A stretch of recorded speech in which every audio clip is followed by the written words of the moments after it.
সর্বশেষ যে লোকটা জান্নাতে যাবে তাকে আল্লাহ তাআলা জাহান্নামের আগুনে পোড়াতে পোড়াতে ছাই বানিয়ে ফেলে। সে আল্লাহর ডেকে বলবে, মাবুদ আল্লাহ, আগেই বলে রাখি আমি কিন্তু জান্নাতে যেতে চাই না।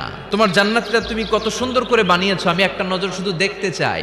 এবার জান্নাতের গেটের সামনে বসে বসে জান্নাতের সৌন্দর্য দেখা শুরু করবে। সুবহানাল্লাহ। এয়ার কন্ডিশনের রুমের দরজার বাইরে দাঁড়ালো, এয়ার কন্ডিশনের রুমের একটা ঠান্ডা বাতাস গায়ে লাগে না? তো ও যখন জান্নাতের দরজার সামনে দাঁড়াবে, ওর গায়েও এরকম জান্নাতের ঠান্ডা বাতাসের হিমেল ছোঁয়া গাটাকে শীতল করে দিবে। ওই হতভাগা লোকটা বলবে, আল্লাহ এত সুন্দর জান্নাত তুমি বানালাম, চোখ দিয়ে সৌন্দর্য দেখি, কান দিয়ে আওয়াজগুলো শুনি, হুর আর গেলমান হেঁটে বেড়ায়। ও আল্লাহ, আমারে তুমি মাফ করে দাও, জান্নাতের চিপার মধ্যে এক কর্নারে তুমি একটু আমারে জায়গা করে দাও। আল্লাহর দয়া হয়ে যাবে, মায়া হয়ে যাবে। আল্লাহ বলবেন, ঠিক আছে জান্নাতে যা, তোরে আমি জান্নাতে ঢুকাই দিলাম, তবে মনে রাখিস তোর জান্নাতটা হবে সবচেয়ে ছোট জান্নাত, আর তোর জান্নাতটা হবে এই পৃথিবীর 10 গুণ। চিল্লা এখন সুবহানাল্লাহ।